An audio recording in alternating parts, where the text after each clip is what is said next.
Welcome back. It's Fraud Prevention Month, a term coined by the Canada Revenue Agency for the month of March. As we learn about how to protect your money from criminals, we're taking a look at the latest report from Moneris. It's one of Canada's largest payment services providers. Moneris says fraudulent activity was up 13% last year, 2023. And the president and CEO of Moneris joins us right now to talk about how to protect yourself in this environment. James Hicks is our guest. Hi, James. Thanks for coming in. Thank you for having me. Is it getting any better out there? It seems like a game of whack-a-mole to try and prevent credit card fraud. All of us get constant approaches, particularly in our text inboxes, if you want to call it that, from phishers. Sure, absolutely. Well, perhaps I can give some context on Moneris a little bit. We really are at the center of commerce in Canada. We support businesses. We're the largest payment processor and commerce solution provider to businesses across the country.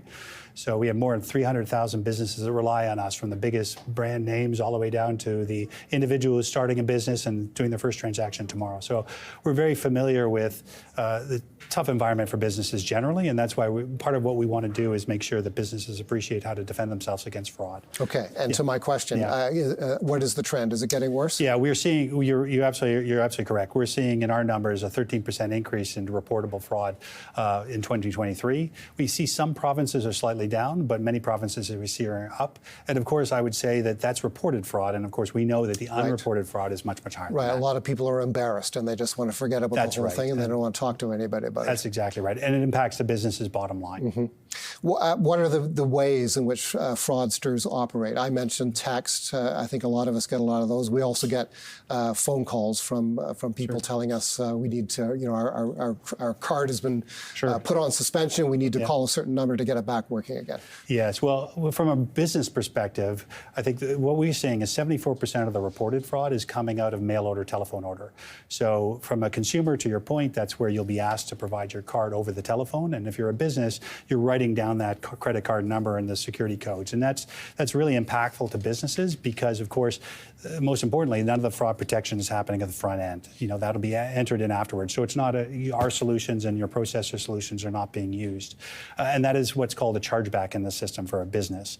So when the fraudulent transaction occurs on the consumer side, they say it's not mine, it goes back and hits the business. So there are many ways that businesses can help protect themselves against that.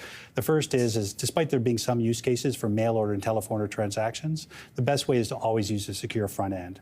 We have Moneris Checkout, other payment processors have secure checkout. So consumers should always use that and businesses should always process. So what does that mean to a consumer, a secure front end? Well, what that means from a business is when you're going online and actually entering it in a secure solution from a consumer's perspective, and from a business perspective, you're actually processing it in real time versus taking that down over the phone and processing it later on.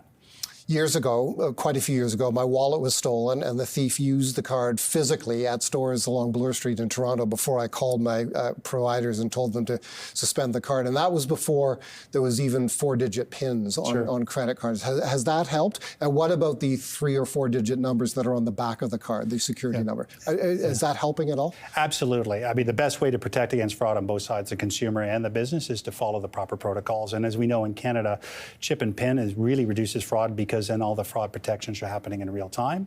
To tap is the same thing because that's a secure transaction through the tap. And online, using the solutions, looking for the secure connection, having a real merchant on the other side of it and having a real consumer on the other side is terrifically important. Is there hope as technology develops that we'll see this trend run down, that if we interview you a couple of years from now, you'll be reporting that credit card fraud declined by 10% over the past year?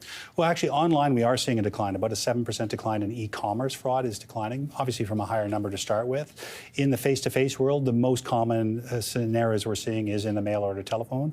And for a business perspective, the other category is we see about 20%, just shy of 20% is refund fraud. So that's from a business perspective where a fraudster is trying to refund from the merchant back in to their own fraudulent prepaid account or something like that. And that is just good hygiene for a merchant, is to make sure that they have passwords, just like you would as a consumer, set up on the devices they're properly supposed to have, administrative functions, so they don't refund back to a fraudster.